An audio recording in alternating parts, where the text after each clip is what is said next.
I got two girls that absolutely love this game. It says it's for 8+ years of age. My younger one is 6. She has no problem playing this game, so I think that's a little off.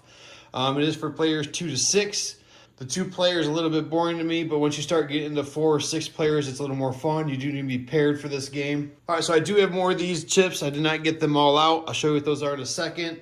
You do have money here, just like regular Monopoly, so it's great teaching the little ones a little bit of banking during this too. And just like regular Monopoly, you do have land slots here, or deeds or titles, if you will. Just like regular Monopoly, if you land on the first time, you owe 200. If you own both, then you owe 300. So it is a little bit more. They all say that. The base price is on the board itself. And then you got to reference the card if you have, like if you have both blues or both greens, then you got to reference the card for the higher dollar that you got to pay. Similar to Monopoly, you got your game pieces. You're either on Team Unicorn or you're on Team Llama. So there's 3 of each here. Everyone gets to pick their color. So say there's purple and blue, pink and yellow. We'll put these aside. So for show, just like regular Monopoly, you roll the dice. 4, you go 4 spaces. This one's zoom ahead, so you go to the next vacant one. If this had, I'll get to in a minute, but if this had one of these on there, it was owned by someone, you slide up to the next vacant one. If you roll doubles, you do get to go again. Doubles also get you out of jail, just like regular Monopoly. If you pass go, you collect $200. So a lot of similarities with regular Monopoly going on here. One of the cool things that mixes it up a little bit are these chance cards. So the unicorns are going to have their own deck they can pull from. The llamas are going to have their own deck. And these cards, as you get them, there's a bunch of different things going on. This one's a get out of free jail card.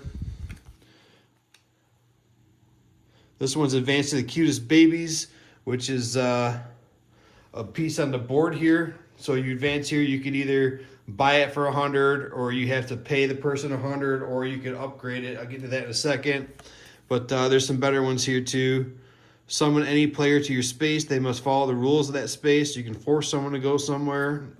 Probably you're going to want to do that to a blue where you're, high dollar, your 500 pointer here. If someone else is taking a stab at you for penalizing one of their cards they have, you can power play this and cancel whatever the action they did against you. There's all kinds of cool little ones. Like this one, you can place one of your team's markers on any unknown title. So say the blue one, there's not one there, and I'm bam, I just took that for free with that card. There's also cool ones like this where you can remove all unicorn markers from one title, but you may not remove a marker from a locked stack. All right, so that's a good one. There's more here that I'm not going to show you. I don't want to ruin it all for you. But so when you go around the board, say you're here, this person bought it for 100, you gave the bank 100. They put their unicorn on there. You go around, you do it again, you buy it again. You go around, you do it again, you buy it again. Once you get 3 on there, you own that. No one can take that back from you unless you have a magic card saying they can take one. But once you own that, it's yours for the game. Now, you can do the same thing here, and you double up on these too. You go around, you get it. You go around, you get it.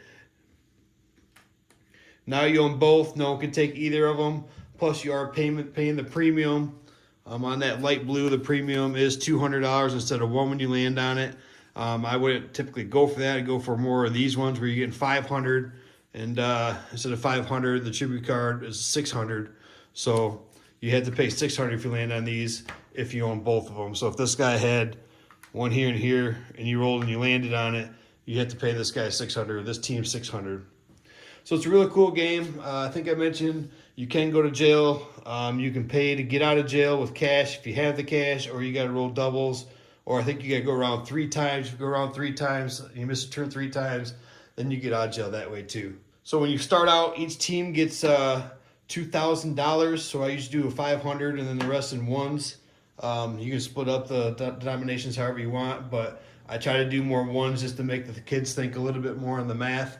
So what happens when you run out of money? When you run out of money, you obviously can't pay. So if you land on something and you owe money, the other team can actually knock off one of your tokens. So if you landed here and you owed me $500 and you don't have any money, I can take this and throw it out of there. Now this space is vacant. If I come around and land on it, I can buy it and I own it. So there is a little back and forth on that. You got to be a little strategic with the cash. You don't want to run out. So I think that's where you get into older age group to be able to handle that a little different. But yeah, it's an awesome, fun little game that my kids absolutely love. We have a lot of fun family nights with this game. If you're in the market for something like this, I highly recommend Monopoly Unicorns and Llamas. Like I said, my girls absolutely love this game.